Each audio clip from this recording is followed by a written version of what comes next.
Hello, this is Peter from VFE Pedals. I'm just going to run through the features of the Yodeler. I've got a couple of prototypes each that are set up in the two different mode operations that the Yodeler has. This is totally off the cuff. It's going to be a little while till we get an official demo done, and so I'm just going to give you kind of the rundown. I apologize for my lack of awesome playing chops, but at least you know anything that I'm able to come up with here, you'll be able to come up with as well.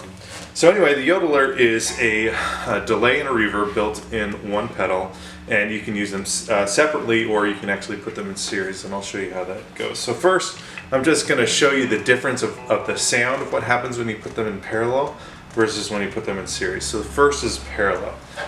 So here's McLean.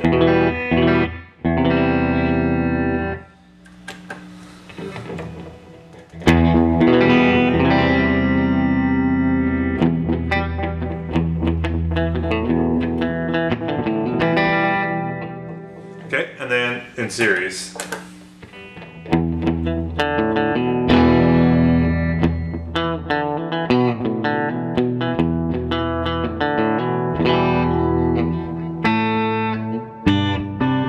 What you're gonna hear is that basically when they're in parallel, the reverb is happening as soon as right on your note. So you get the reverb sound and it kind of decays quickly. And then the delay echo just continues on however you have it set up. Whereas over with the series operation, if I play it, it actually feels, when I first hit the note, there's more clarity on that note because the reverb isn't starting immediately. It's waiting, it's getting fed from the delay. So when you hear the delay, and let me turn up that part just so you can hear it. So you can hear when the delay comes in, the delay itself actually has a reverb on it.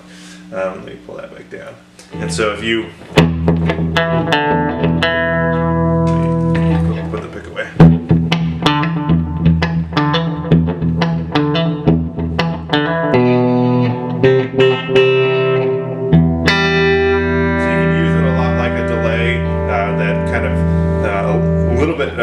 Makes your playing sort of stand out a little bit more in the mix, but gives it that nice spaciousness or effect that you're going for.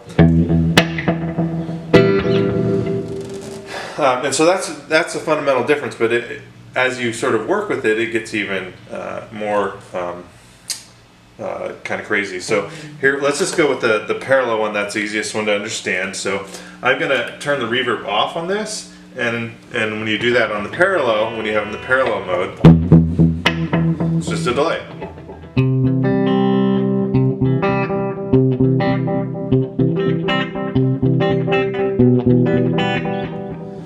And then if you do vice versa, just put in the reverb. I put a little more, just to make it really obvious.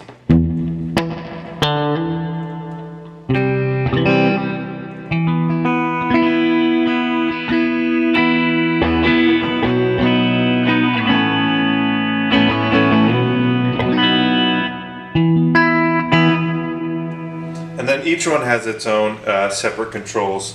The delay has a standard time, repeats or echo, and then the delay mix. So just the standard 3. Here's just the maximum delay time for the curious. And it'll go into self-oscillation, of course.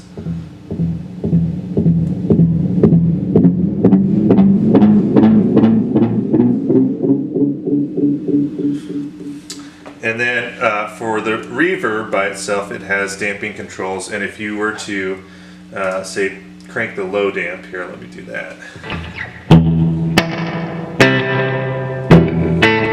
You're adding a darker feedback, so it filters out the highs as it rings out. Let me turn it up a little bit more so you can really hear. And if you were to turn up the high damp,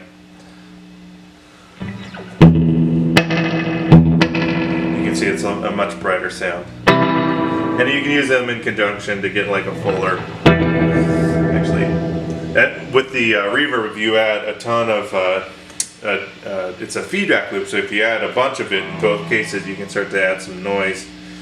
So let me pull it back just a little bit, get them a little bit more kind of together. There we go.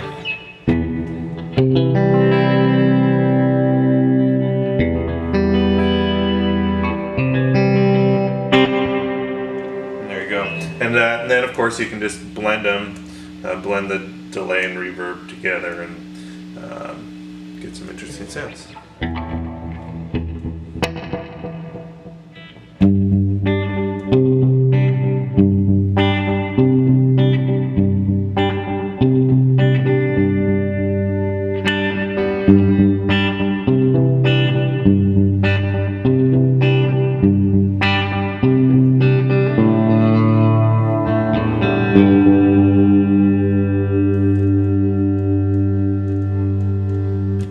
Okay, and then so that's a parallel one. For the series one, what you're going to find is that if you isolate the reverb, it's a totally different thing. So if you isolate the delay, it's exactly the same, you know, it's just your basic delay. But if I were to isolate the reverb, what you'll hear is it's because the delay is feeding the reverb. What happens is that you don't get the reverb right away. The reverb doesn't happen until after the delay happens, and then it feeds it. And because it does that, it's kind of like the time control sets the pre-delay of the reverb. So that's a pretty long pre-delay, and you can go really, really long before the reverb kicks in. Or you can set it really, really short. So it pretty much starts right away. Now, because it's also getting fed off the delay, the echo knob will affect how long the reverb rings out, because it's creating more repeats for that reverb to feed on. So if I turn it all the way down, you know, it rings out and then, you know, kind of dissipates there. If I were to turn it pretty high up, and actually let me turn the time up, because that's not going to be as indicative there of how long it'll go.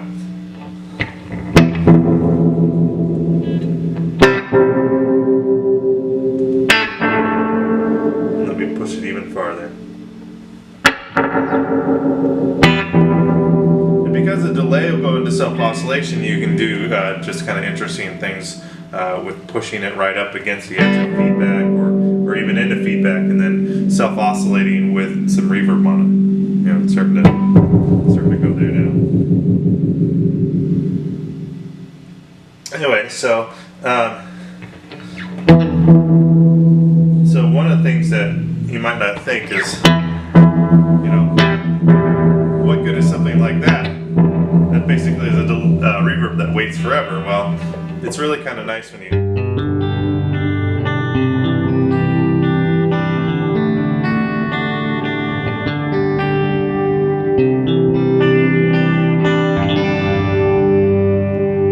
play something that's more open, chords that just kind of ring out.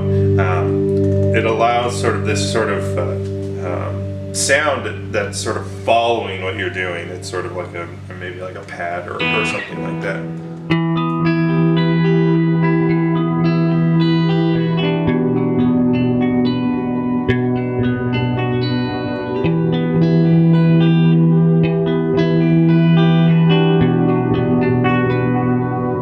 But of course, you know, some of the coolest things is to actually mix some delay in there with it, and take your standard delay sound, and essentially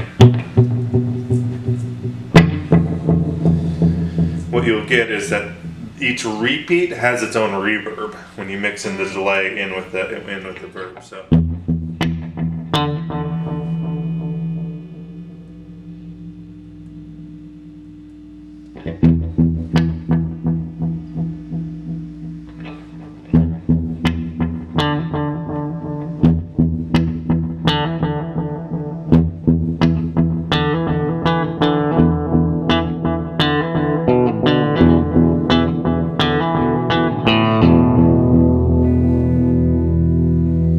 There's a very quick, very rough demo of the Yodeler delay verb, and you can find it on Indiegogo. Pre-order it now, and we'll get an official demo out in the next month or so.